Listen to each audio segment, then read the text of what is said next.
ಸ್ವಸ್ತ್ಯಸ್ತು ಸತಾಂ ಹರಿ ಓಂ ಶ್ರೀ ಗುರುಭ್ಯೋ ನಮಃ.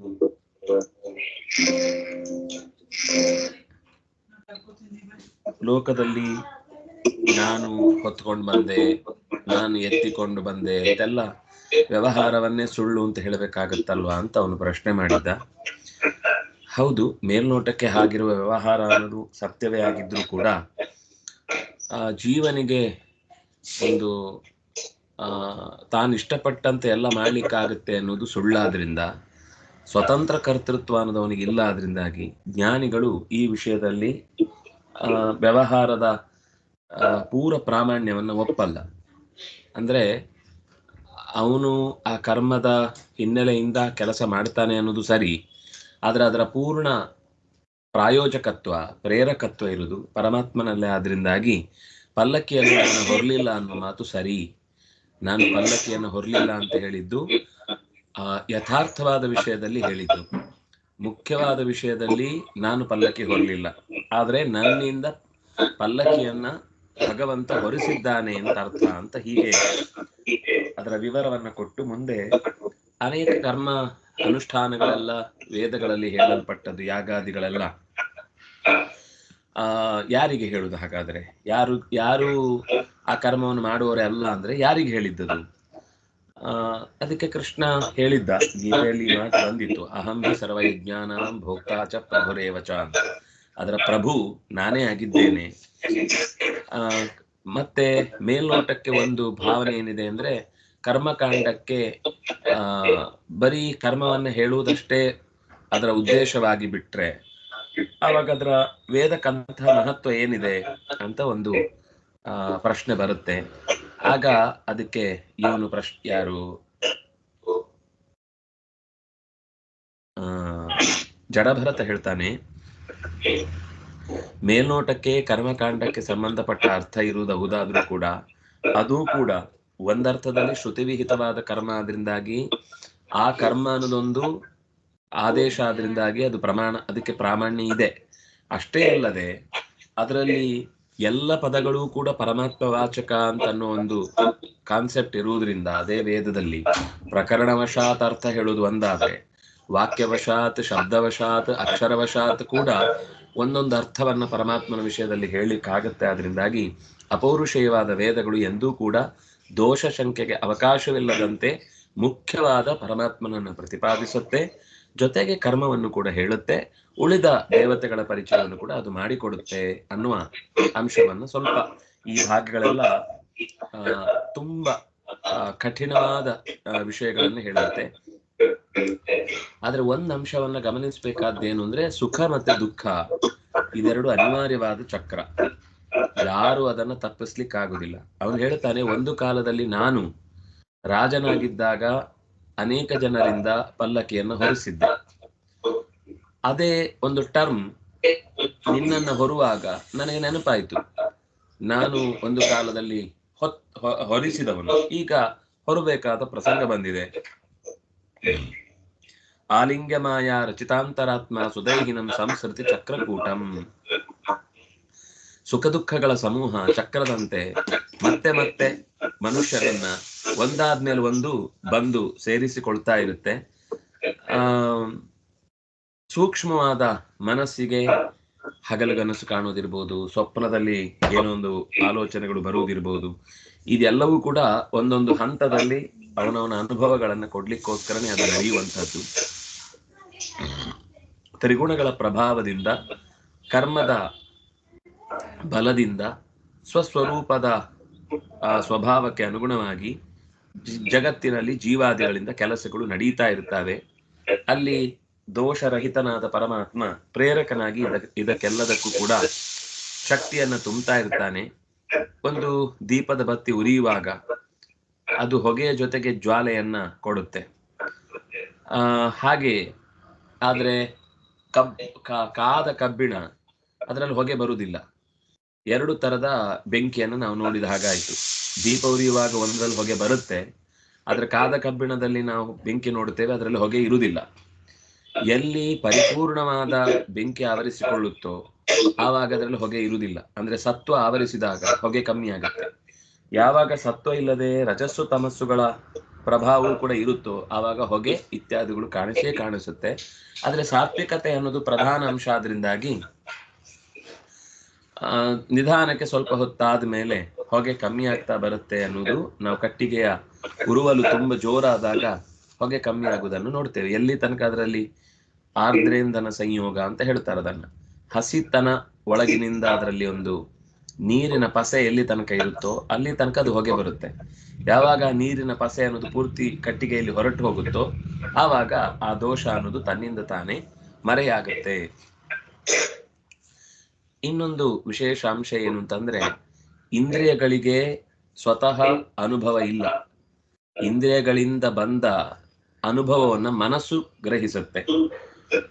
ಮನಸ್ಸು ಇದೆಲ್ಲದರ ಅನುಭವ ಪಡೆಯುವುದು. ಇಂದ್ರಿಯಗಳಿಗೆ ಸ್ವತಃ ಎಂಥ ಅನುಭವವೂ ಇಲ್ಲ. ಈಗ ಗಂಧ ಅನ್ನೋದು ಮೂಗಿಗೆ ಬಡಿಯತ್ತೆ ಅನ್ನೋದು ಸತ್ಯ, ಆದ್ರೆ ಬಡೆದ ಗಂಧವನ್ನ ಅನುಭವಿಸುವುದು ಮನಸ್ಸು. ಅಂದಾಗಿ ಮನಸ್ಸು ಎಲ್ಲ ಇಂದ್ರಿಯಗಳನ್ನ ತನಗೆ ಬೇಕಾದಂತೆ ಪ್ರಚೋದಿಸುವುದಕ್ಕೆ ಎಲ್ಲ ಕಡೆಗೆ ಓಡಿಸತ್ತೆ. ಆದ್ರೆ ಇದರಿಂದ ಏನಾಗುತ್ತೆ ಅಂದ್ರೆ ಪ್ರತಿಯೊಂದರ ವಸ್ತುವಿನ ಬಗ್ಗೆ ಒಂದು ಅಭಿಮಾನ ಬರುತ್ತೆ. ಈ ಗಂಧ ಅಂದ್ರೆ ಈ ಪರಿಮಳ ಅಥವಾ ಈ ಶಬ್ದ, ಈ ರೂಪ, ಇದೆಲ್ಲವೂ ಕೂಡ ನನಗೆ ಸಂಬಂಧಿಸಿದ್ದು ಅಂತ ನಿಧಾನಕ್ಕೆ ಅದರ ಮೇಲೆ ಅಭಿಮಾನ ಬೆಳೆಯುವಂತಾಗುತ್ತೆ. ಆ ಇಂದ್ರಿಯಗಳ ಮೂಲಕ ಮನಸ್ಸು ಆ ಭ್ರಮೆಯಿಂದ ಎಷ್ಟೋ ವಿಷಯಗಳನ್ನು ಒಂಚೂರು ವ್ಯತ್ಯಾಸ ಆದ ತಕ್ಷಣ ಸಿಟ್ಟಿಗೆ ಹೇಳುತ್ತೆ. ನನಗೆ ಬೇಕೇ ಬೇಕು, ನನಗೆ ಹೀಗೇ ಬೇಕು, ನನಗಿದು ಇಲ್ಲದೆ ಇದ್ರೆ ಆಗುದಿಲ್ಲ. ಕೆಲವರಿಗೆ ಕಾಫಿ ಕುಡಿದ ಮೇಲೆ ತಲೆನೋವು ಹೋಗುತ್ತೆ ಅಂತ ಒಂದು ತಲೆಗೆ ಬಂದ್ಬಿಡುತ್ತೆ ಮನಸ್ಸಿಗೆ. ಅದು ಕುಡಿಯದಿದ್ರೆಲ್ಲ ತಲೆ ಎಲ್ಲ ನೋವು ನೆನಪಾಗುತ್ತೆ. ಅಲ್ಲ, ನನಗೆ ಕಾಫಿ ಕುಡಿದ್ರಿಂದ ಬರ್ದಂದಲ್ಲ ತಲೆನೋವು.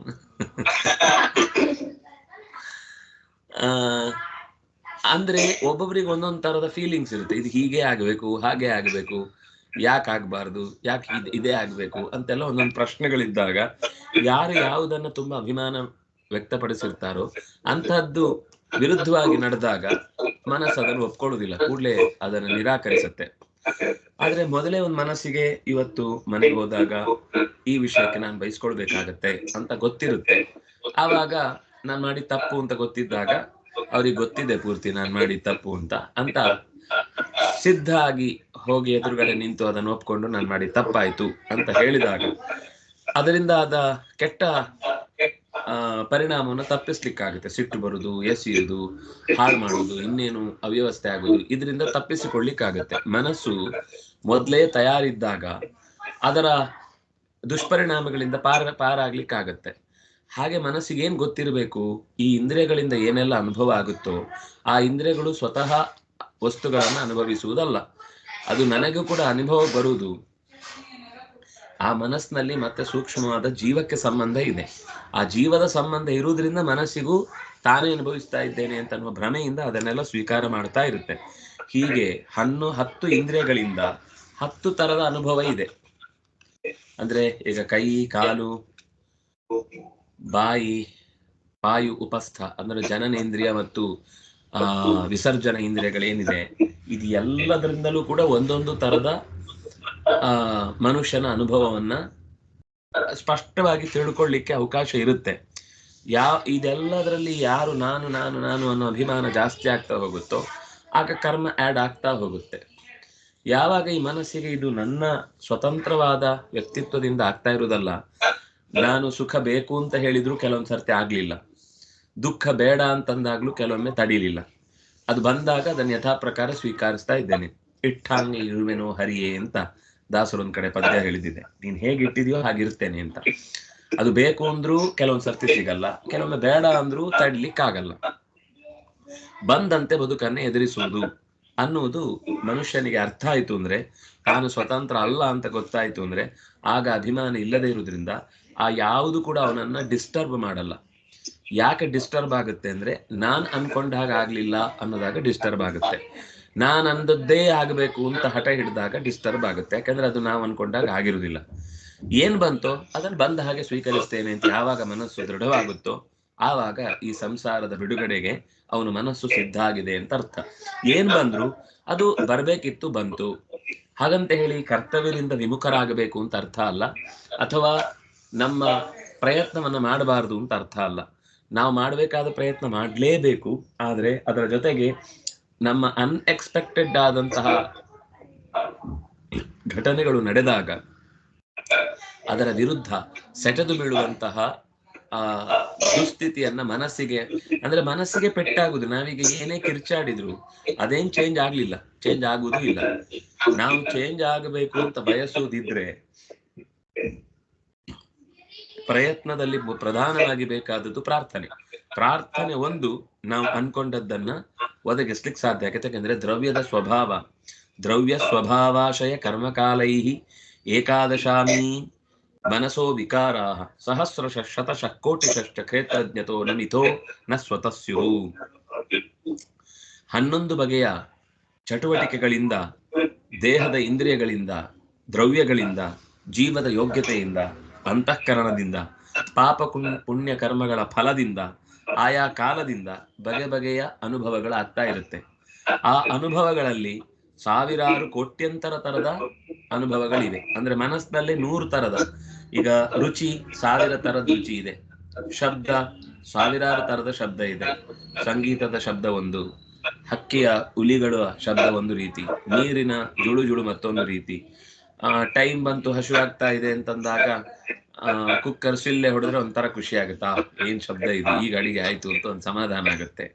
ಒಂದೊಂದು ಶಬ್ದದಿಂದ ಕೆಲವೊಮ್ಮೆ ಸುಖ, ಕೆಲವೊಮ್ಮೆ ದುಃಖ, ಕೆಲವೊಮ್ಮೆ ಏನೋ ಒಂದು ಶಬ್ದ, ಕೆಲವೊಮ್ಮೆ ಕಿರಿಕಿರಿ.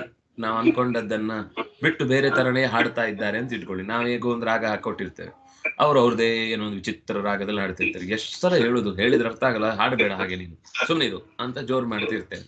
ಅಂದ್ರೆ ಒಂದು ಮನಸ್ಸು ಯಾವುದಕ್ಕೋ ಸೆಟ್ ಆಗಿರುತ್ತಲ್ಲ, ಅದನ್ನು ವಿರುದ್ಧವಾಗಿ ಏನೇ ನಡೆದ್ರೂ ಕೂಡ ಅದನ್ನು ಒಪ್ಕೊಳ್ಳಿಕ್ಕೆ ಸಿದ್ಧ ಇಲ್ಲದೆ ಇರುವುದರಿಂದ ಒಂದೊಂದು ಇಂದ್ರಿಯಗಳಿಂದ ಒಂದೊಂದು ತರದ ಅನುಭವಗಳನ್ನ ಲೆಕ್ಕ ಹಾಕಿದ್ರೆ ಒಂದೊಂದು ಇಂದ್ರಿಯಕ್ಕೇನೆ ಸಾವಿರಾರು ತರದ ಅನುಭವ ಅಂದ್ಮೇಲೆ 11 ಇಂದ್ರಿಯಕ್ಕೆ ಎಷ್ಟಾಗಬೇಡ, ಕೋಟಿಶಃ.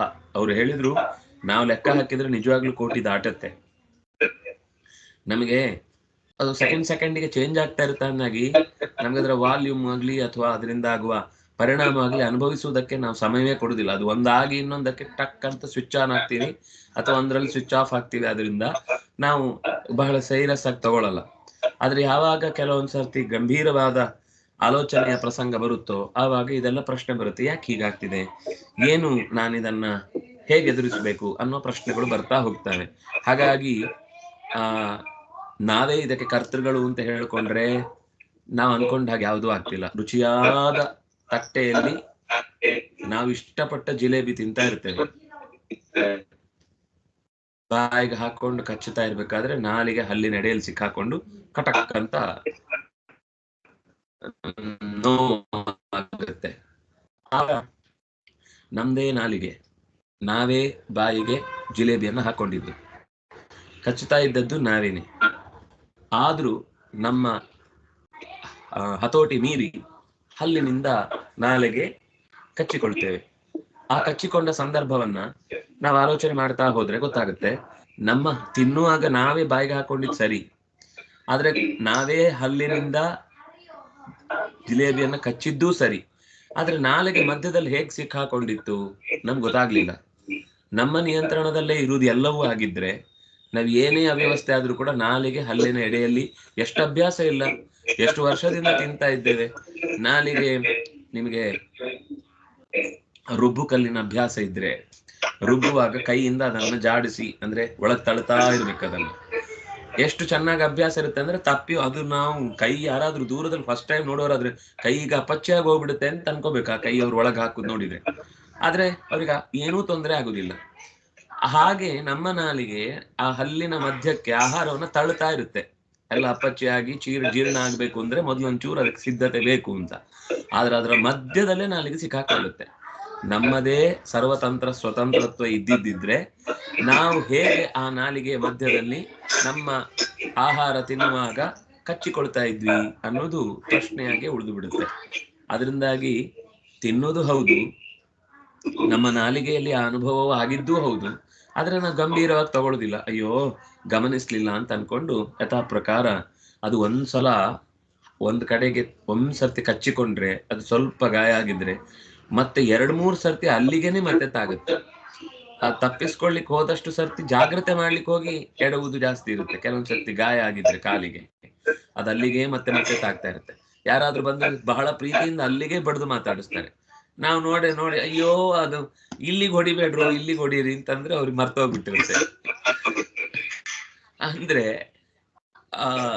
ಏಟುಗಳ ಮೇಲೆ ಏಟು ನಮ್ಮ ನಿಯಂತ್ರಣದಲ್ಲಿ ಇಟ್ಕೊಂಡಿರ್ತೇವೆ ಅಂತಂದ್ರೂ ಕೂಡ ಅದು ನಮ್ಮ ಕೈ ಮೀರಿ ನಡೆಯುವಂತದ್ದನ್ನ ನಾವು ನೋಡ್ತೇವೆ.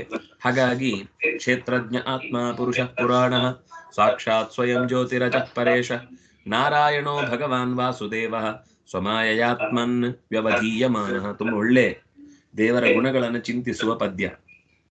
ಕ್ಷೇತ್ರಜ್ಞ, ನಾವು ಕ್ಷೇತ್ರಜ್ಞರು ಅಲ್ಲ, ನಾವು ಕ್ಷೇತ್ರಸ್ಥರು. ಗಂಟಲಿನ ತನಕ ಹೋಗುವಾಗ ಬಾಯಿಗೆ ತುತ್ತು ಹಾಕಿದ್ದು ಗೊತ್ತಿರುತ್ತೆ, ಅದು ಎಷ್ಟು ಗ್ರಾಮ್ ಇದೆ ಅಂತ ಏನ್ ಲೆಕ್ಕ ಹಾಕಿ ತಿಂದಿರುದಿಲ್ಲ. ನೋಡುವಾಗ ತಿನ್ಬಹುದು, ಇದು ತಿನ್ನೇಬಲ್ ಅಂತ ಅನ್ಸಿದ್ರೆ ಬಾಯಿಗೆ ಹಾಕೋತೀವಿ. ಕಚ ಕಚ ಕಚ ಅಂತ ಕಚ್ಚಿ ಗಂಟ್ಲಿಗೆ ಹೋಗೋ ತನಕ ನಮ್ ಕಂಟ್ರೋಲ್ ಅಲ್ಲಿರುತ್ತೆ. ಬೇಡ ಅಂದ್ರೆ ಅಲ್ಲೇ ಉಗಿಬಹುದು, ಬೇಕು ಅಂದ್ರೆ ಒಳಗೆ ನುಂಗಬಹುದು. ಆದ್ರೆ ನುಂಗಿದ ಮೇಲೆ ನಮ್ಗೆ ಎಂತದು ಗೊತ್ತಿಲ್ಲ ಒಳಗೆ ಏನಾಗುತ್ತೆ ಅಂತ. ಹೇಳ್ಕೊಳ್ಳಿಕ್ಕೆ ನಾನ್ ತಿಂದೆ, ತಿಂದ ಮೇಲೆ ರಶೀದಿ ಬರುತ್ತೆ, ಒಂದು ತೇಗ್ ಬಂದ್ರೆ ಗೊತ್ತಾಗುತ್ತೋ ಹೊಟ್ಟೆ ತುಂಬ್ತೋ ಇಲ್ವೋ ಅಂತ. ಇದು ಹೊಟ್ಟೆಗೆ ಬೇಕಾದಷ್ಟು ಹಾಕೊಂಡಿದ್ದಾರೆ ಪರವಾಗಿಲ್ಲ ಅಂತ. ಆದ್ರೆ ಒಳಗೆ ಹೋದ ಮೇಲೆ ಅನ್ನವಶಿತಂತ್ರೇದಾ ಭವತಿ, ಸೂಕ್ಷ್ಮವಾದ ಮನಸ್ಸಾಗುತ್ತೆ, ಸ್ಥೂಲವಾದ ಶರೀರಕ್ಕೆ ಬೇಕಿರುವ ಮಾಂಸ ಮಜ್ಜೆ ಅಸ್ಥಿ ಇತ್ಯಾದಿ ದೇಹದ ಭಾಗಗಳಾಗ್ತವೆ. ಇನ್ನೂ ಸ್ಥೂಲವಾದದ್ದು ಬೇಡವಾದ ಮಲವಾಗಿ ಹೋಗುತ್ತೆ. ಇದರಲ್ಲಿ ಎಲ್ಲಿಯಾದ್ರೂ ಸ್ವಲ್ಪವಾದ್ರೂ ನಮ್ಮ ಕಂಟ್ರೋಲಿಗೆ ಸಿಗುವಂತದ್ದಿದೆಯಾ? ಇಲ್ಲ. ಡಾಕ್ಟರ್ ಹೇಳ್ತಾರೆ ತಗೊಳ್ಳಿ ಈ ಮಾತ್ರೆ, ತಗೊಂಡ್ರೆ ನೀವು ಮತ್ತೆ ಬರಲ್ಲ, ಗುಣ ಆಯ್ತು ಅಂತ ಗೊತ್ತಾಗುತ್ತೆ ನನಗೆ. ನೀವು ತಗೊಂಡ ಮೇಲೂ ಬರ್ಲಿಲ್ಲ ಅಂದ್ರೂ ಆಗ್ಲೂ ಗೊತ್ತಾಗುತ್ತೆ ಗುಣ ಆಗ್ಲಿಲ್ಲ, ಬರಲ್ಲ ಇನ್ ಮುಂದೆ ಅಂತ. ಅದರಿಂದ ಏನಾದ್ರೂ ನೀವು ನೋಡ್ಕೊಂಡು ಒಂದ್ಸಲ ಇದ್ರ ಟೆಸ್ಟ್ ಮಾಡಿ ನೋಡಿ ಅಂತ ಕೊಟ್ಟು ಕಳಿಸ್ತಾರೆ. ಹಾಗಾಗಿ ಅವ್ರ ಕೈಯಲ್ಲೂ ಎಂತದೂ ಇಲ್ಲ. ಅವರು ಅನುಭವದಿಂದ ಕೆಲವನ್ನ ಪ್ರಿಸ್ಕ್ರೈಬ್ ಮಾಡಬಹುದು ಅಷ್ಟೇ ಬಿಟ್ರೆ ಒಳಗೆ ಹೀಗೆ ಆಗತ್ತೆ ಅಂತ ಅವರಿಗೂ ಹೇಳಿಕ್ಕಾಗುತ್ತೆ. ತೋರಿಸ್ಬೋದು, ನಿಮಗೆ ಸ್ಕ್ಯಾನ್ ಮಾಡಿ ಹೀಗಿದೆ ಹಾಗಿದೆ ಮತ್ತೊಂದಿದೆ ಇನ್ನೊಂದಿದೆ ತೋರಿಸ್ಬೋದು. ಆದ್ರೆ ಹಿಂದಿನ ದಿವಸ ನಾವು ನೋಡಿದ ದೇಹದ ಒಳಗಿನ ಭಾಗಗಳ ಸ್ಕ್ಯಾನಿಗೂ ಮರು ದಿವಸ ಅವ್ರು ಹೇಳಿರ್ತಾರೆ ಇದೇನ್ ಮಾಡಿದ್ರು ಕೂಡಿಸೋದು ಕಷ್ಟ ಇದೆ ಅಂತ ಹೇಳ್ತಾರೆ. ಏನೋ ಒಂದು ಬೆಂಡ್ ಆಗಿರುತ್ತೆ, ಹೇರ್ ಲೈನ್ ಕ್ರ್ಯಾಕ್ ಏನೋ ಆಗಿರುತ್ತೆ. ಈ ದೇವ್ರ ದಯಿಂದ ಜೀವ ಗಟ್ಟಿ ಇತ್ತು, ಅದರಿಂದಾಗಿ ಅವನಿಗೆ ಆತ್ಮಬಲ ಗಟ್ಟಿ ಇತ್ತು ಏನೋ ಒಂದು ಕಾರಣಕ್ಕೆ ಮರು ದಿವಸ ನಾರ್ಮಲ್ ಆಗ್ಬಿಟ್ಟಿದೆ.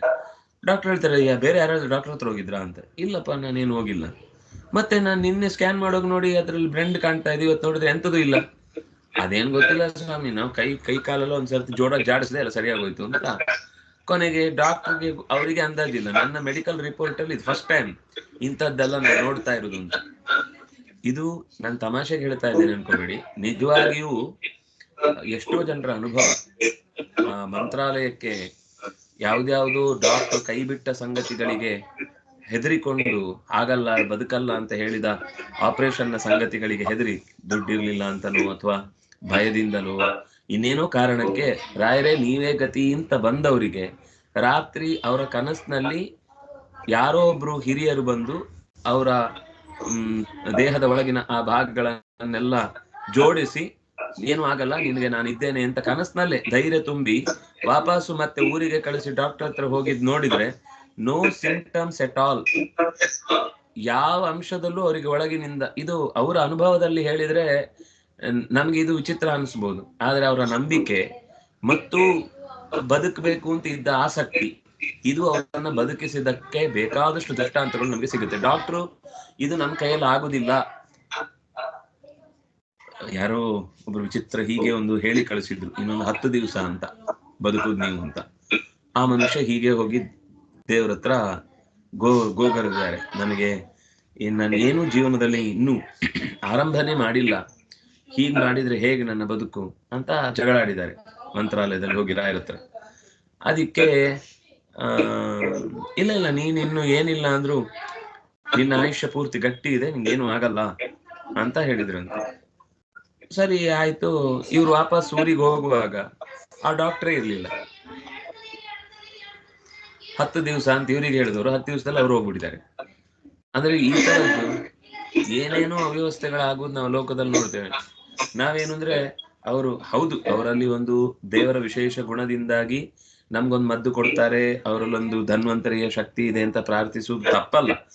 ಆದ್ರೆ ಅವರು ತಮ್ಮ ಮಿತಿಯನ್ನ ಮೀರಿ ಕೆಲವೊಂದ್ಸರ್ತಿ ಏನೋ ನಿರ್ಣಯ ಕೊಡ್ಲಿಕ್ಕೆ ಹೋದ್ರೆ ಅವರಿಗೂ ಗೊತ್ತಿರುವುದಿಲ್ಲ. ಉಡುಪಿಯಲ್ಲಿ ಒಂದ್ಸಲ ಆಗಿತ್ತು, ಯಾವುದೋ ಒಂದು ಮನೆಯಲ್ಲಿ ಅವರಿಗೆ ಸ್ವಲ್ಪ ತಿನ್ನುವುದು ಬಹಳ ಇಷ್ಟ. ಅವರು ಒಂದು ಬಕೆಟ್ ತುಂಬಾ ಪೂರ್ತಿ ಅನ್ನ, ಆ ಬಕೆಟ್ನ ಅಷ್ಟೇ ಹುಳಿ ಎಲ್ಲ, ಇದೆಲ್ಲ ಫಸ್ಟ್ ಇದ್ದೆಲ್ಲ ಆದ್ಮೇಲೆ ಅದನ್ನು ಉಂಡು ಮತ್ತೆ 108 ಹೋಳಿಗೆ,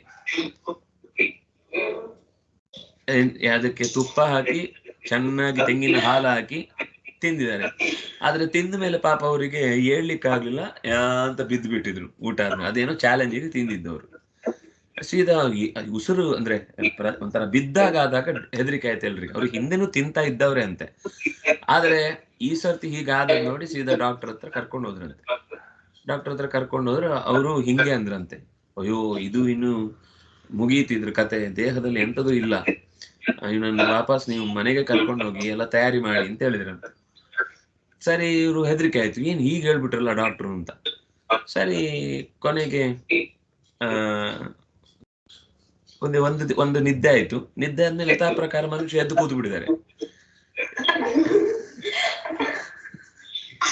ಎದ್ದು ಕೂತು ಎಲ್ಲ ಅವರು ಅಂದ್ರೆ ಅವ್ರಿಗೆ ಗೊತ್ತಿಲ್ಲ ಎದ್ದಿದ್ದು, ಒಳಗೆ ಅವ್ರು ಎದ್ದು ಕೂತಿದ್ದಾರೆ, ಇವರು ಹೊರಗಿಂದ ಮಾತಾಡ್ತಾ ಇದ್ದಾರೆ. ಡಾಕ್ಟರ್ ಹಿಂಗೆ ಹೇಳ್ಬಿಟ್ರು, ಇದು ಮುಗಿದೋಯ್ತು, ಎದ್ದು ಕರ್ಕೊಂಡು ಹೋಗಿ ಅಂತ ಹೇಳ್ಬಿಟ್ರು ಅಂತ ಅಳ್ತಾ ಕೂತಿದ್ದಾರೆ. ಇವ್ರು ಎದ್ದು ಬಂದ್ರು, ಯಾವನು ಡಾಕ್ಟರ್ ಹೇಳಿದ್ದು, ಬನ್ನಿ ನಾನು ಹೋಗ್ತೀನಿ ಅಂತ ಹೇಳಿ ಸೀದಾ ಡಾಕ್ಟರ್ ಹತ್ರ ಹೋಗಿ, ಏನು ಟಿಕೆಟ್ ಕೊಟ್ಬಿಟ್ಟಿದ್ರಿ ನನಗೆ, ಏನಾಗಿದೆ ಅಂತ ಅನ್ಕೊಂಡಿದ್ರಿ? ಹಾಗೆಲ್ಲ ಸಾಯೋ ಮನುಷ್ಯ ಅಲ್ಲ ನಾನು, ನಂಗೆ ಸಾಯ್ಬೇಕು ಅಂತ ಗೊತ್ತಿದ್ದೆ, ಯಾವಾಗ ಬೇಕೋ ಅವಾಗ ನಾನು ಸಾಯ್ತೇನೆ, ನೀವೇನು ಹೇಳುದು ಸಾಯೋದು ಅಂತ. ಹೆದರಿಸಿ ಸಾಯಿಸ್ಲಿಲ್ಲ ಡಾಕ್ಟರ್ ಇದ್ದು ಧೈರ್ಯ ತುಂಬಲಿಕ್ಕೆ ಹೀಗೆ ಹೆದರಿಸಿ ಕಳಿಸ್ತಾರ ಅಂತ ಬೈದು ಬಂದ್ರು ಅವರು. ಹಾಗೆ ಒಂದೊಂದ್ಸಲ ನಮಗೆ ಅದರ ತಿಳುವಳಿಕೆ ಇಲ್ಲದೆ ಏನೇನೋ ಮಾತಾಡ್ಲಿಕ್ಕೆ ಹೋಗಿ ಅವ್ಯವಸ್ಥೆ ಆಗುತ್ತೆ. ಹಾಗಾಗಿ ನಮ್ಮ ನಿಯಂತ್ರಣದಲ್ಲಿ ಯಾವುದೂ ಇಲ್ಲ ಅನ್ನೋದನ್ನ ನಾವು ಗಮನದಲ್ಲಿರ್ಬೇಕು ಅಂತ ಹೇಳ್ತಾರೆ. ಅದರಿಂದಾಗಿ ಕ್ಷೇತ್ರದಲ್ಲಿ ನಾವು ತಿಷ್ಠತಿ ಇತಿ ಕ್ಷೇತ್ರಸ್ಥ, ನಾವು ನಾಟ್ ಕ್ಷೇತ್ರಜ್ಞ. ನಾವು ಕ್ಷೇತ್ರಜ್ಞರಾಗಿದ್ರೆ ಕ್ಷೇತ್ರಂ ಸರ್ವಂ ಜಾನಾತಿ ಅಂತ ಆಗ್ಬೇಕಿತ್ತು. ಆದ್ರೆ ನಮ್ಮ ಬೆರಳಿಗೆ ಯಾರೋ ಒಬ್ಬನಿಗೆ ಮೈಕೈಯೆಲ್ಲ ನೋವಂತೆ, ಎಲ್ಲಿ ಮುಟ್ಟಿದ್ರೂ ನೋವಾಗ್ತಾ ಇದೆ. ಎಲ್ಲಾ ಮೈ ಮುಟ್ಟಿ ನೋವು ಆದ್ಮೇಲೆ ಡಾಕ್ಟರ್ ಹತ್ರ ಹೋದ್ರಂತೆ. ಅವ್ರು ಮುಟ್ಟಿದ್ರೆ ನೋವಿಲ್ಲ. ಆಶ್ಚರ್ಯ ಆಯ್ತು ಅವರಿಗೆ. ಅವ್ನು ಮತ್ತೆ ಮುಟ್ಕೊಂಡು ಆ ಅಂತಿದ್ದ. ಕೊನೆಗೆ ಡಾಕ್ಟರ್ ಹೇಳಿದಂತೆ, ಇನ್ನು ಬೆರಳು ತೋರಿಸು ಅಂತ. ಬೆರಳು ತೋರಿಸ ಅಲ್ಲೊಂದು ಗಾಯ ಆಗಿತ್ತು. ಅವ್ನು ಮುಟ್ಟಿದಲ್ಲೆಲ್ಲ ನೋವು, ಬೆರಳು ಗಾಯ ನೋವು ಆಗ್ತಿತ್ತು.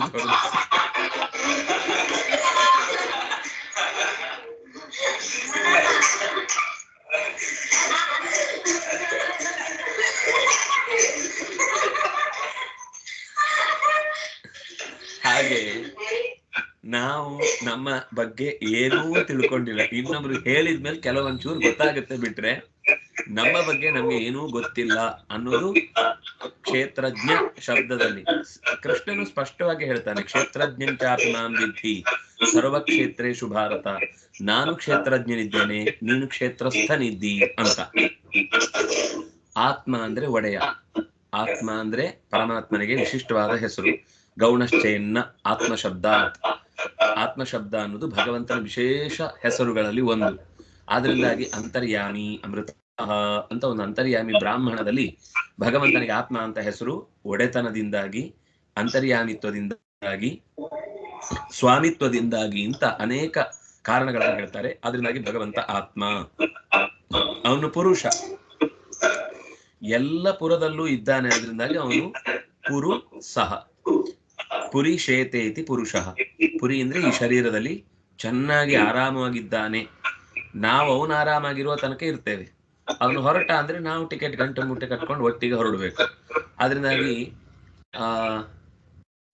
ಬ್ರಹ್ಮಣ ತ್ಯಕ್ತ ದೇಹಸ್ತು ಮೃತ ಇತ್ಯುಚ್ಯತೆ ಬುಧೈಹಿ ಅಂತ ಯಾವಾಗ ಪರಮಾತ್ಮ ಇಲ್ಲಿಂದ ಹೊರಡ್ತಾನೋ ಆಗ ಈ ಶರೀರಕ್ಕೆ ಮೃತ ಅಂತ ಹೇಳುದು ಹೊರತು, ಪರಮಾತ್ಮ ಇರುವ ತನಕವೂ ಕೂಡ ಅವನು ಅಕಸ್ಮಾತ್ ಅರ್ಧ ಟಿಕೆಟ್ ತಗೊಂಡು ಬಾಗಿಲ್ ತನಕ ಹೋಗಿದ್ರು ಕೂಡ, ಉಳಿದವರೆಲ್ಲ ರೆಡಿ ಮಾಡಿದ್ರು ಕೂಡ ಸ್ವಲ್ಪ ಹೊತ್ತಾದ್ಮೇಲೆ ಜಿಮ್ರಾಂಗ್ ಅಂತ ಎದ್ದು ಕೂತು ಬಿಡ್ತಾನೆ. ನಾನೆಲ್ಲೋ ಹೋಗಿ ಬಂದೆ ಅಂತ ಬೇಕಾದಷ್ಟು ಅನುಭವಗಳಿವೆ. ಅದರಿಂದಾಗಿ ಅವಳ ಹೆಸರೇನು, ಅನಿತಾ ಏನೋ ಒಬ್ಳಿದ್ದಾಳೆ, ಆಸ್ಟ್ರೇಲಿಯಾದಲ್ಲಿ ಒಬ್ಳು ಹೆಣ್ಮಗಳು. ಹೀಗೆ ಒಂದು 10-12 ನಿಮಿಷ ದೇಹದಲ್ಲಿ ಇರ್ಲಿಲ್ಲ ಅವಳು. ಡಾಕ್ಟರ್ ಟೆಸ್ಟ್ ಮಾಡಿ ಆಯ್ತು ಮುಗೀತು ಕಳಿಸಿ ಅಂತ ಹೇಳ್ಬಿಟ್ಟಿದ್ದಾರೆ. ಆಮೇಲೆ ಏನು ಇಲ್ಲ ಒಂದ್ಸರ್ತಿ ಟ್ರೈ ಮಾಡೋಣ ಅಂತ ಒತ್ತಿದ್ರೆ ಆಮೇಲೆ 10-12-15 ನಿಮಿಷ ಆದ್ಮೇಲೆ ಎದ್ದು ಕೂತಿದ್ದಾಳೆ. ಎದ್ದು ಕೂತಾಗ ಅವಳ ಇಂಟರ್ವ್ಯೂ ಮಾಡಿದ್ದಾರೆ. ಆಮೇಲೆ ಆ ಪ್ರಯಾಣದ ಗತಿ ಹೇಗಿತ್ತು ಅಂತ. ಅವಳಲ್ಲಿ ಸೀಲಿಂಗ್ ಫ್ಯಾನ್ ಅಲ್ಲಿ ಕೂತಾ ಇದ್ಲಂತೆ. ಸೀಲಿಂಗ್ ಫ್ಯಾನ್ ಅಲ್ಲಿ ಅವಳ ಜೀವ ಕೂತಿದೆ. ಇಲ್ಲಿ ಇವರೆಲ್ಲ ಅದನ್ನ ಏನು ಒತ್ತುತ್ತಾ ಇದ್ದಾರೆ, ಎದೆಗೆ ಇದ್ ಮಾಡ್ತಿದ್ದಾರೆ, ಮೂಗಿಗೆ ಹಾಕ್ತಿದ್ದಾರೆ, ಕೈ ಕಾಲೆಲ್ಲ ತಿಕ್ತಾ ಇದ್ದಾರೆ, ಎಲ್ಲ ಮಾಡ್ತಿದ್ದಾರೆ. ಅದನ್ನೆಲ್ಲ ನಾನು ನೋಡಿದೆ ಅಂತ ಅವಳು ಒಂದು ಪೂರ್ತಿ ಇಂಟರ್ವ್ಯೂ ಅಲ್ಲಿ ಹೇಳಿದಾಳೆ. ಏನೇನಾಯ್ತು ನನ್ನ ಪರಿಸ್ಥಿತಿ, ದೇಹದ ಲೈಫ್ ಆಫ್ಟರ್ ಲೈಫ್ ಅಂತ ಒಂದು ಪುಸ್ತಕ ಇದೆ, ದಿ ರೇಮಂಡ್ ಮೂಡಿ ಅಂತ ಬರೆದಿರುವಂತದ್ದು. ಅವರು ಡಾಕ್ಟರ್. ಅವರು ಇಂಥ ಸುಮಾರು ಕೇಸಸ್ ಗಳನ್ನ ಸ್ಟಡಿ ಮಾಡಿ ಅದರದ್ದೇ ಲೇಖನಗಳು, ಅದರ ಬಗ್ಗೆನೇ ಒಬ್ಬೊಬ್ಬರ ಎಕ್ಸ್ಪೀರಿಯನ್ಸ್ ಗಳನ್ನ ಬರೆದಿದ್ದು. ಅಂದ್ರೆ ಶರೀರದಿಂದ ಹೊರಗೆ ಬಂದ ಜೀವನ ಅನುಭವ ಏನಿರುತ್ತೆ ಅಂತ. ಹಾಗೆ ಅವನು ಪುರದಲ್ಲಿ ಇರುವವನಾದ್ರಿಂದ ಇವನು ಕರ್ಕೊಂಡು ಹೋದ್ರೆ ಹೊರಗೆ ಬರ್ಬೇಕು, ಇವನು ಒಳಗೆ ಇಟ್ಟಿದ್ರೆ ಅವನು ಒಳಗೆ ಇರ್ಬೇಕಾಗತ್ತೆ ಅಂತ. ಪುರ ಅಪಿ ನವಂ, ಹಳಬನಾದ್ರೂ ಹೊಸಬ, ಓಲ್ಡ್ ಇಸ್ ಗೋಲ್ಡ್ ಇದ್ದ ಹಾಗೆ. ಸಾಕ್ಷಾತ್ ಸ್ವಯಂ ಜ್ಯೋತಿ, ತಾನೇ ತಾನಾಗಿ ಬೆಳಗುವವ. ಅಜಃ, ಯಾರಿಂದಲೂ ಹುಟ್ಟದವ. ಪರೇಶಃ, ಪರರೆನಿಸಿದಂತಹ ಎಲ್ಲರಿಗೂ ಒಡೆಯನಾಗಿರುವವ. ಅವನ ಹೆಸರು ನಾರಾಯಣ. ನರ ಸಂಬಂಧಿಯಾದ ಜ್ಞಾನಕ್ಕೆ ಆಶ್ರಯನಾದವನು ಅಂತ ಅರ್ಥ. ನಾರಾಯಣ ಶಬ್ದಕ್ಕೆ 100 ಅರ್ಥ ಇದೆ. ಒಂದು ಗುಣಪೂರ್ಣ ಅಂತ ಅರ್ಥ, ಇನ್ನೊಂದು ದೋಷ ದೂರ ಅಂತ ಅರ್ಥ. ಭಗವಾನ್ ವಾಸುದೇವ, ಷಡ್ಗುಣೈಶ್ವರ್ಯ ಸಂಪನ್ನನಾದ ಶುದ್ಧವಾದ ಮನಸ್ಸಿನಲ್ಲಿ ಅಭಿವ್ಯಕ್ತಿಗೊಳ್ಳುವವನಿಗೆ ವಾಸುದೇವ ಅಂತ ಹೆಸರು. ವಸುದೇವ ಅಂದ್ರೆ ಮನಸ್ಸು. ಸತ್ವಂ ವಿಶುದ್ಧಂ ವಸುದೇವ ಸಂಹಿತಂ ಅಂತ ಮನಸ್ಸಿಗೆ ಹೆಸರು. ಮನಸ್ಸಿನಲ್ಲಿ ಕಾಣುವವನಾದ್ರಿಂದ, ಅಂತಃಕರಣದಲ್ಲಿ ಪ್ರತಿಫಲನಗೊಳ್ಳುವವನಾದ್ರಿಂದ ಅವನನ್ನು ವಾಸುದೇವ ಅಂತ ಕರೀತಾರೆ. ಸ್ವಮಾಯೆಯ, ತನ್ನ ಸಹಜವಾದ ನಿರೀಕ್ಷಣ ಶಕ್ತಿಯಿಂದ ಇಡೀ ಜಗತ್ತನ್ನ ಆವರಿಸಿಕೊಂಡಿದ್ದಾನೆ. ಜೀವನಿಗೆ ಕಾಣದಂತೆ ಅವನ ಜೊತೆಗೇ ಇದ್ದು ಅವನನ್ನ ನಡೆಸಿಕೊಂಡು ಹೋಗ್ತಾನೆ ಅಂತ ಹೀಗೆ ಹೇಳಿ, ಜೀವಾಂತರ್ಯಾಮಿ ಆದ್ರೂ ಕೂಡ ಜೀವರ ಪಾಪಗಳನ್ನೆಲ್ಲ ಲೆಕ್ಕದಲ್ಲಿ ಇಟ್ಟುಕೊಂಡು ಕೆಲಸ ಮಾಡುವಾಗ ಅವನಿಗೆ ಅದರ ಲೇಪ ಇಲ್ಲ, ಅವನಿಗೆ ಅದರ ಫಲಭಾಗಿತ್ವ ಇಲ್ಲ. ನಮಾಂ ಕರ್ಮಾಣಿ ಲಿಂಪಂತಿ ನಮೇ ಕರ್ಮ ಫಲೇ ಸ್ಪೃಹ ಇತಿಮಾಂ ಯೋಭಿಜಾನಾತಿ ಕರ್ಮಭಿಹಿ ಸನಬದ್ಧತೆ. ಭಗವಂತನನ್ನ ಕರ್ಮದಿಂದ ಲೇಪಗೊಳ್ಳುವವನಲ್ಲ ಅಂತ ಯಾರು ದೃಢವಾಗಿ ಚಿಂತಿಸಿ ಅದೇ ರೀತಿ ಭಗವಂತನಲ್ಲಿ ಉಪಾಸನೆ ಮಾಡುತ್ತಾನೋ ಅವನ ಕರ್ಮದ ಲೇಪವೂ ಕೂಡ ನಾಶವಾಗಿ ಅವನು ಕರ್ಮ ಮುಕ್ತನಾಗಿ ಭಗವಂತನನ್ನ ಪಡೆಯುವುದರಲ್ಲಿ ಸಮರ್ಥನಾಗ್ತಾನೆ ಅನ್ನುವ ಮಾತನ್ನ ಕೃಷ್ಣ ಗೀತೆಯಲ್ಲಿ ಹೇಳಿದ್ದನ್ನ ನೆನಪಿಸ್ಕೊಳ್ಬಹುದು. ಹೀಗೆ ಕೆಲವೊಮ್ಮೆ ಸ್ಥಾವರದಲ್ಲಿ, ಕೆಲವೊಮ್ಮೆ ಜಂಗಮದಲ್ಲಿ, ಹೀಗೆ ಚಲಿಸದ ಸಮಸ್ತ ಪ್ರಾಣಿ ಪ್ರಪಂಚ, ಪಕ್ಷಿ ಪ್ರಪಂಚದಲ್ಲಿ ಜೀವ ಓಡಾಡ್ತಾ ಬರ್ತಾನೆ. ಓಡಾಡುವಾಗ ಅವನ ಜೊತೆಗೆ ಮುಖ್ಯ ಪ್ರಾಣ ಇರ್ತಾನೆ. ಮುಖ್ಯ ಪ್ರಾಣ ಅಂತಂದ್ರೆ ಪ್ರಾಣದೇವ. ಪ್ರಾಣ ಅವನು ಕೂಡ ಪಾಪಗಳಿಗೆ ಸಂಬಂಧಿಯಾಗದೆ ಪಾಪ ವಿದೂರನಾಗಿ ಜೀವನ ಜೊತೆಗೆ ಕರ್ಕೊಂಡು ಹೋಗ್ತಾನೆ. ವಾಯುರ್ನಾವಮಿವಾಂಭಸಿ ಅಂತ 15ನೇ ಅಧ್ಯಾಯದಲ್ಲಿ ಮನಃಷ್ಠಾನಿ ಇಂದ್ರಿಯಾಣಿ ಪ್ರಕೃತಿಸ್ಥಾನಿ ಕರ್ಷತಿ ಶರೀರಂ ಯದವಾಪ್ನೋತಿ ಯಚ್ಚಾಪ್ಯುತ್ಕ್ರಾಂತೀಶ್ವರ ಅನ್ನುವಲ್ಲಿ ವಾಯುವಿನಂತೆ ಅಂತ ಒಂದು ಉದಾಹರಣೆ ಕೊಡ್ತಾರೆ. ಗಾಳಿ ಹೇಗೆ ಪರಿಮಳವನ್ನು ಹೊತ್ತೊಯ್ಯುತ್ತೋ ಹಾಗೆ ಗಾಳಿ ಇಂದ್ರಿಯಗಳನ್ನು ಹೊತ್ತುಕೊಂಡು ಒಂದು ಶರೀರದಿಂದ ಮತ್ತೊಂದು ಶರೀರಕ್ಕೆ ಬರ್ತಾನೆ ಅಂತ. ಹೀಗೆ ಪಾಪಗಳ ಸಂಬಂಧಿಯಾಗದ ಭಗವಂತನ ಕಾರುಣ್ಯದಿಂದ ಜೀವ ಒಂದು ಶರೀರದಿಂದ ಮತ್ತೊಂದು ಶರೀರಕ್ಕೆ ಪ್ರದಕ್ಷಿಣೆ ಹಾಕ್ತಾನೆ ಇರ್ತಾನೆ.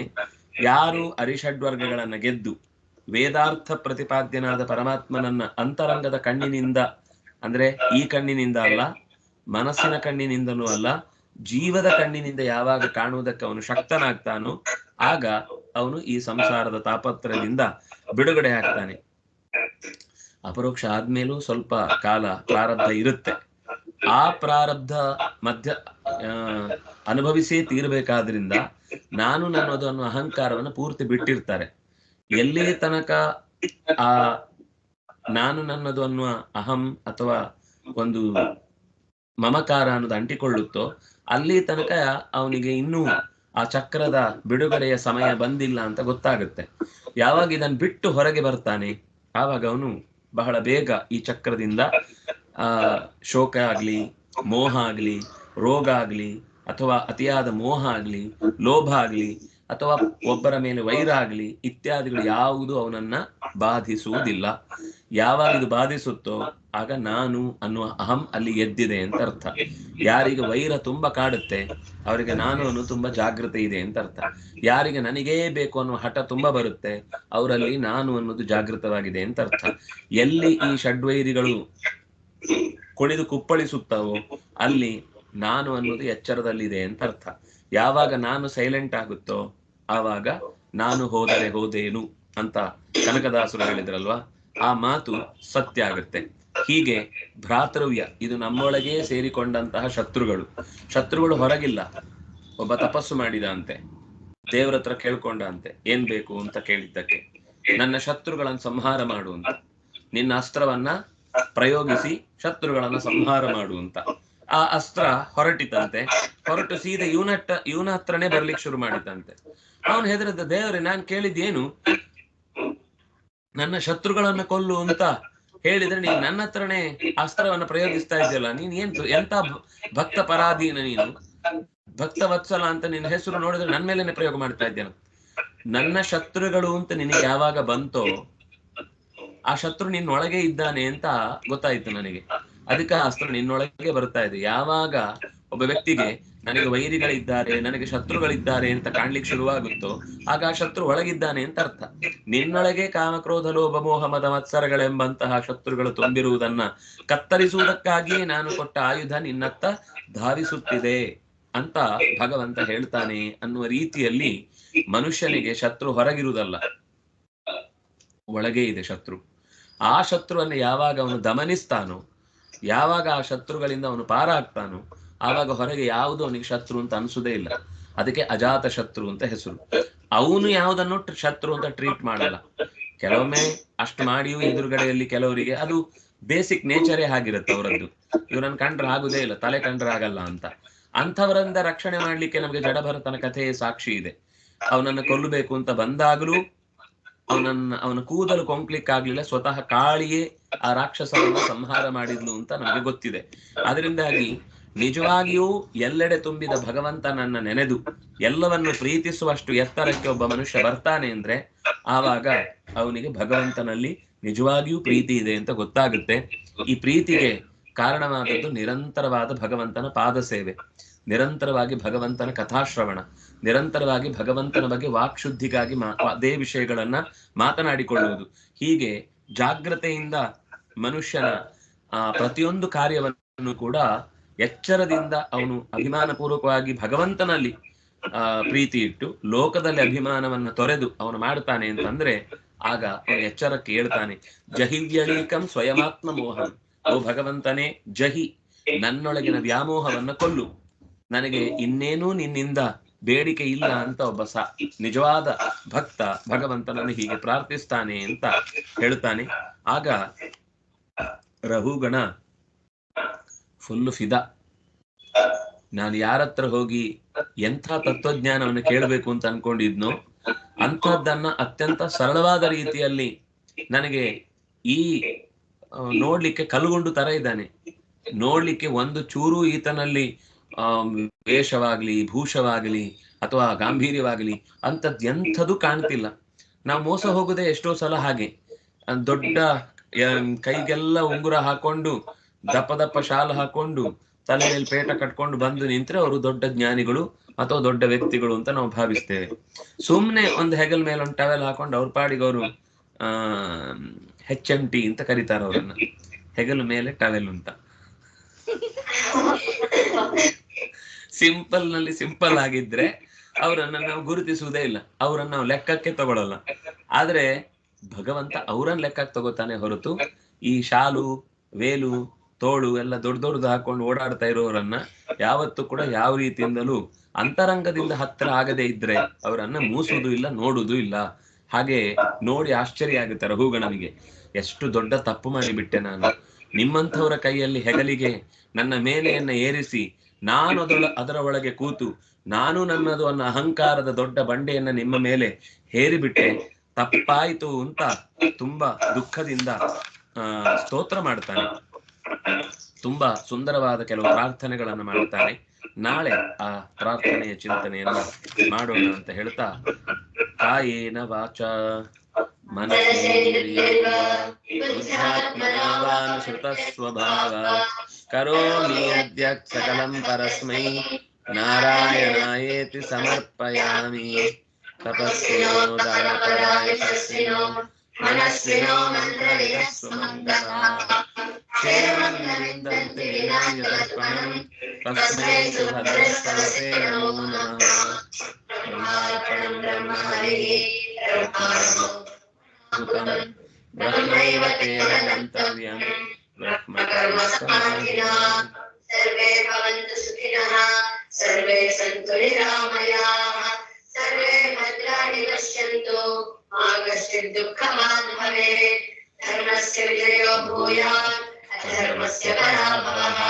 ಸದ್ಭಾವನಾ ಪ್ರಾಣಭೃತಾ ಭೂಯಾತ್ ವಿಶ್ವಸ್ಯ ಮಂಗಲಂ.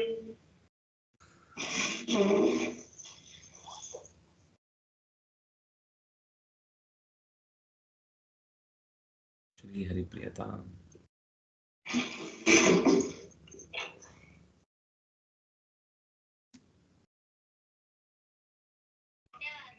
ಧನ್ಯವಾದಾः.